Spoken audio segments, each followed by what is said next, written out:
পারে। স্যার অনেক ধন্যবাদ স্যার সুযোগ দেওয়ার জন্য। স্যার আমি নারী উদ্যোক্তাদের সকালে একটা মেসেজ দিয়েছি 12টায় ওরা আসবেন। 9 ডিসেম্বর আমরা একটা পিঠে উৎসব করেছিলাম স্যার এবছর। আর 16 ডিসেম্বর 3 দিন ব্যাপী একটা মেলা হয়েছিল স্যার। স্যার মহিলা বিষয়ক তথ্য বা যুব উন্নয়ন আমরা যারা আছি স্যার আমি সবাইকে বলবো বিজয় দিবসের মেলাটায় শুধু নারী উদ্যোক্তারা এসেছিল স্যার। 2 দিন স্টল ফাঁকা ছিল। সবাই যদি একটু আমরা অ্যাক্টিভ থাকি তাহলে একটু যদি অন্য কাউ মানে নারী উদ্যোক্তার বাইরেও যদি কেউ অংশগ্রহণ করে তাহলে একটু ভালো হয় স্যার। আর লেডি যারা আছে স্যার আমাদের এখানে নকশি কাঁথা, কেক, তারপরে খাবার মানে ওনারা যারা যা প্রোডাক্ট বিক্রি করে সব কিছুই এক একজন এক একটা নিয়ে এসে স্টলে বসে এবং এখানে স্যার বেচাকেনা ভালো হয় স্যার। কিন্তু যে জায়গাটায় মেলা হয়েছিল 9 ডিসেম্বর এবং 16 ডিসেম্বর ওই জায়গাটা এখন আর ফাঁকা নেই। এটা স্যার একটা মেলার স্থানটা আসলে কোথায় হবে সেটাও আপনারাই জানেন। প্রতিবার যেখানে হয় এবার সেখানে ফাঁকা নেই। মুক্ত মঞ্চ হবে, ওই আমার মনে হয় এটা তো করাই হয়েছে অনুষ্ঠানের জন্য। ওখানে আছে কিন্তু পাশে যে স্টল করার জায়গা আছে আর উনি যেটা বলেছেন আমি ওনার সাথে একমত পোষণ করি। সব আমি যতগুলো প্রোগ্রাম পেয়েছি শুধু নারী উদ্যোক্তারাই অংশগ্রহণ করেন।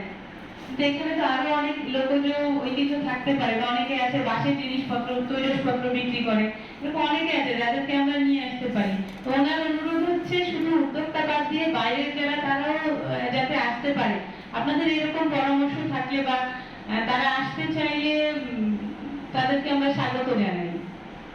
আমি 9 ডিসেম্বর মেলা করে একটা বিপদে পড়ে গিয়েছিলাম স্যার। সবাই আমার লোক মানে সবাই লেডি। 3টা ক্রেস্ট বানিয়েছি, এখন প্রথম দ্বিতীয় তৃতীয় আমি কাকে দেবো? ক্রেস্ট 3টা আমি আমার আলমারিতে রেখে দিয়েছি। স্যার বলেছে স্যার এই মুহূর্তে আসলে ক্রেস্ট 3টা দেওয়া সম্ভব না। সবারই খুব ভালো সেল হয়েছে, সবাই খুব স্বতঃস্ফূর্তভাবে অংশগ্রহণ করেছে। কিন্তু যদি বিভিন্ন শ্রেণী পেশার মানুষ এসে তাদের মধ্য থেকে 3জনকে আমরা একটু যদি ক্রেস্ট বানিয়ে দিতে পারি তাহলে ভবিষ্যতে তারা আরো উৎসাহিত হয়। এবং আমাদের যারা মহিলা বিষয়কের সাথে যুক্ত আছে নারী উদ্যোক্তারা তারাও কিন্তু অন্য উদ্যোক্তাদের সাথে তাদের একটা পরিচিতি হয়, যার ফলে তারা আরেকটু মার্কেট খুঁজে পেতে তাদের জন্য সহায়তা হয় স্যার। এই বিষয়টা আমি সবাইকে বিভিন্নভাবে অনুরোধ করি স্যার।